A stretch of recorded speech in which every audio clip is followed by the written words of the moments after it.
Hello, I'm Dr. Marianne Teitelbaum, and today we're going to talk about fibromyalgia. One thing I can tell you, having treated just about any disease you could think of over the past 35 years, is that 1, the name of the disease doesn't tell you much regarding how it should be treated.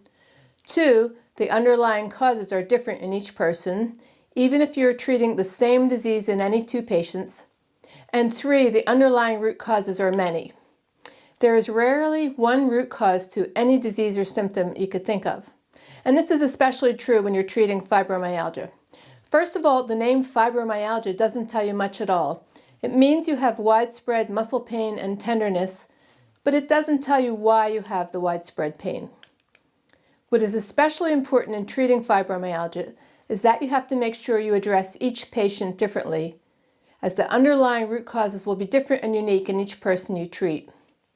And finally, it's important to note that the roots of the problem stem way back into the person's early childhood, with layer upon layer of imbalances, which have never been identified and corrected, and instead have only been swept under the rug by using painkillers or medicines to take away the various symptoms, which causes these imbalances to fester and eventually blossom into a much more complicated and serious disease, which could have been prevented had it been properly addressed in the very early stages. So what happens over time is that too many layers have built up and too many toxins have accumulated, which now have traveled to each of the 7 tissues, wreaking havoc and pain in each of the tissues they settle in. For example, you may experience severe muscle pain and inflammation as the toxins sit in the muscle tissue, or deep burning pain throughout the whole body as the acidic toxins burn the nerve tissue. And this is why most people aren't getting adequate relief. You can't just use a cookie-cutter approach to treating fibromyalgia, since every person has their own unique history of layers of imbalances which have been set in place during the course of their lifetime. And this is also why it's even difficult for me to prescribe our protocol for treating fibromyalgia, because there is none. But here's a general guideline of how you might address a typical fibromyalgia patient who seeks my care. First, we would want to see what happened to their gut microbiome, since many disease processes start here.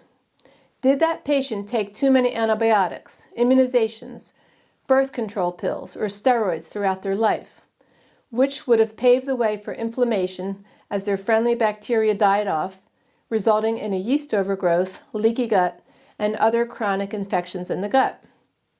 Next, we would want to see the condition of the liver, since if it's very toxic, then it will heat up as it holds on to the acid toxins, spilling out inflammation throughout the body, since the liver makes the blood from the food you eat. If the liver is hot, then the blood becomes hot, which causes pain and inflammation. Now, once the liver is hot and angry, when the food comes into it for processing, it oxidizes it and turns it into a poison. And this poison is known as visha in Ayurveda.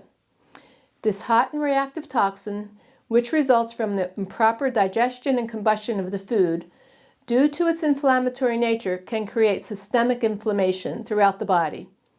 But it can also burn any of the 7 tissues as it comes into contact with them. It can also go into the organs and glands and can even burn the ojas, which is a compound which gives us great strength and stamina.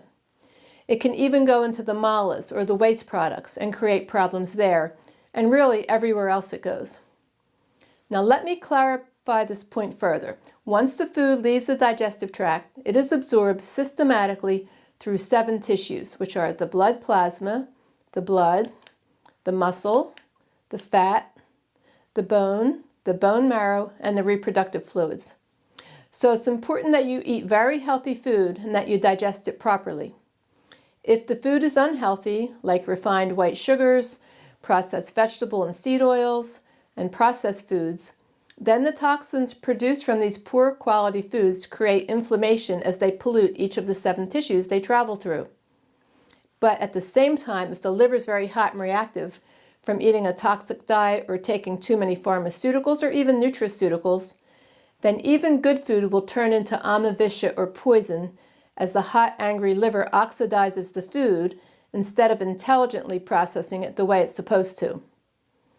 Once the liver has a temper tantrum on the food and turns it into hot acidic poison, then this poison creates lots of burning and inflammation in each of the 7 tissues, causing tremendous muscle pain as it goes into the muscle tissue, nerve pain as the nerves burn up, and overall systemic inflammation as the blood and tissues of the body heat up.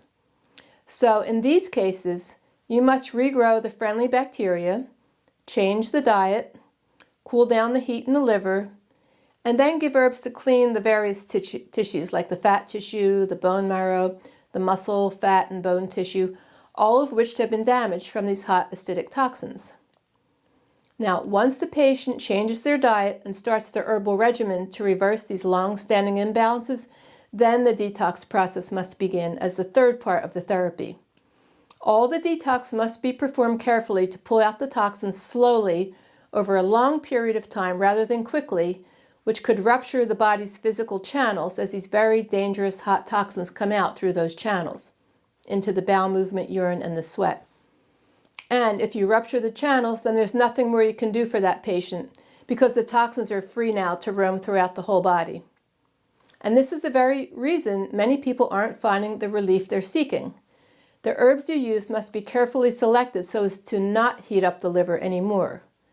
And this is why we can't use herbs like milk thistle, which creates tremendous heat in the liver as it cleans it out. It's also why we can't use fish oil, flax oil, turmeric, or even worse, curcumin, or hot herbs like ashwagandha and shilajit, and many of the Ayurvedic herbs which clean the liver.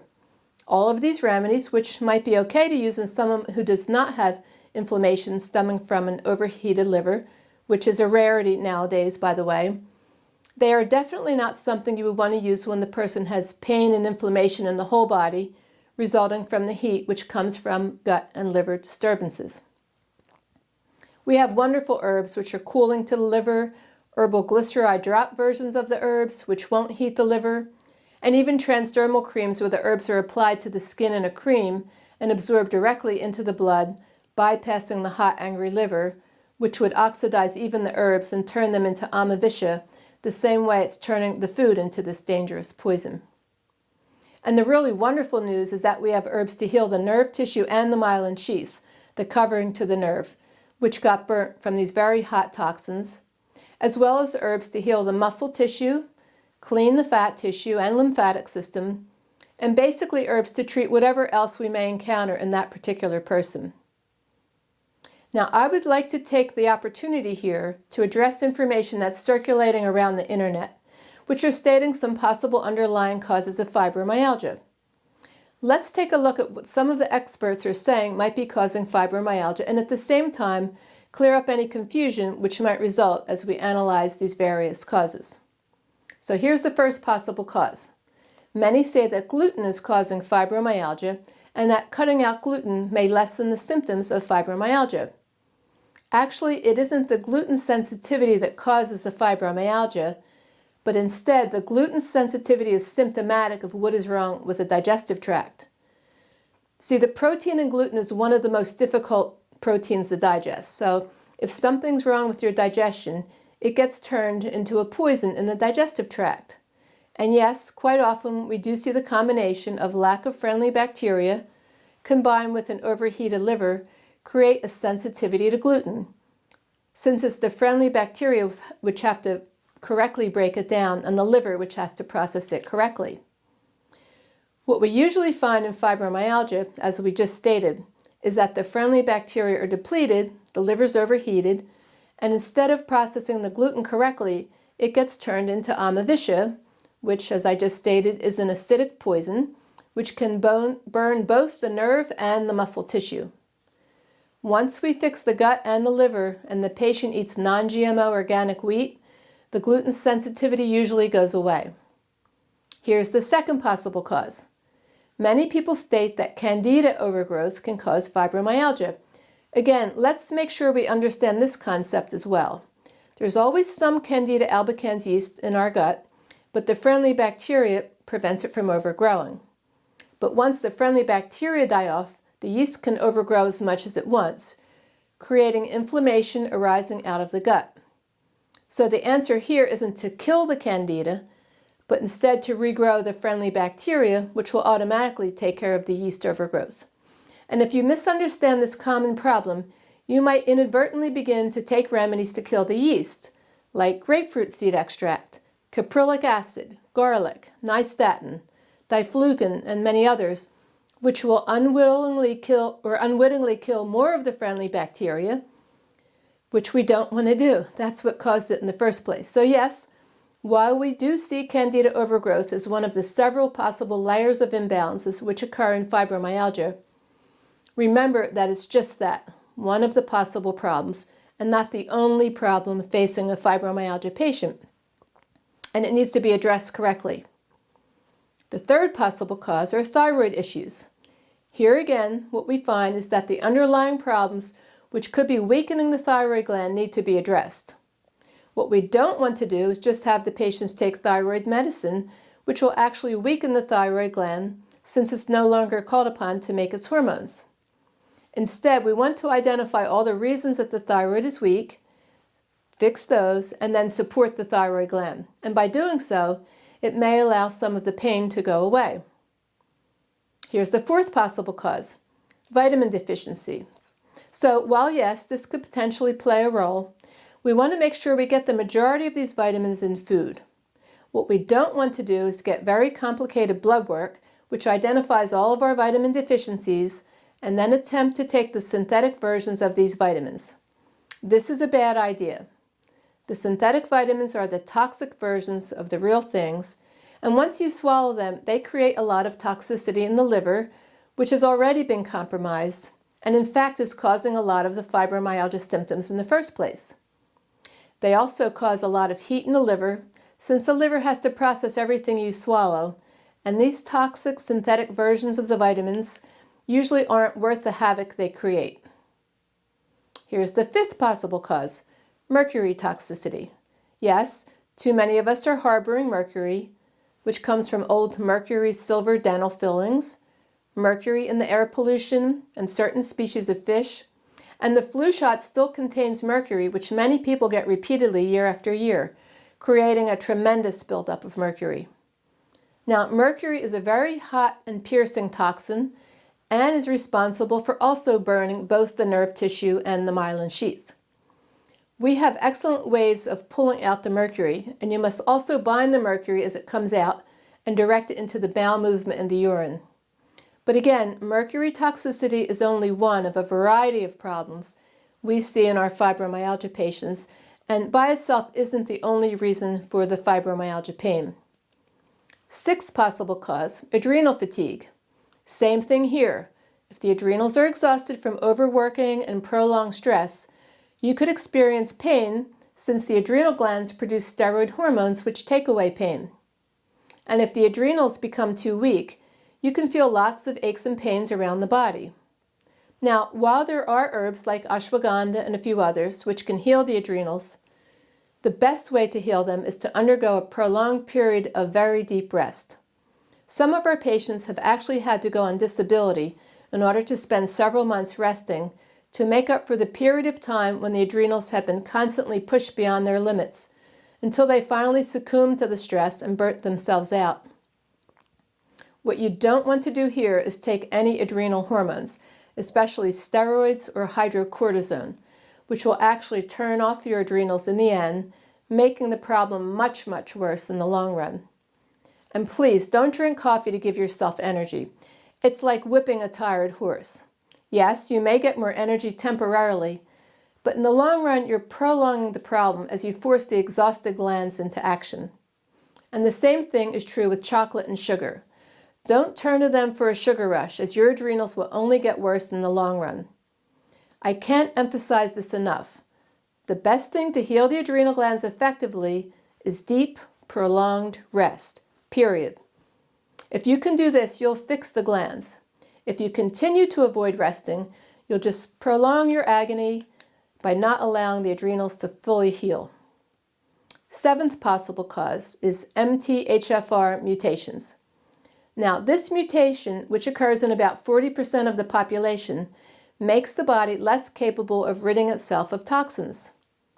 Many people take methyl B6, methyl B12, folic acid to alleviate the symptoms of MTHFR, but again, keep this in mind. Our ancestors carried this gene as well. The good news is that they made it through their life just fine.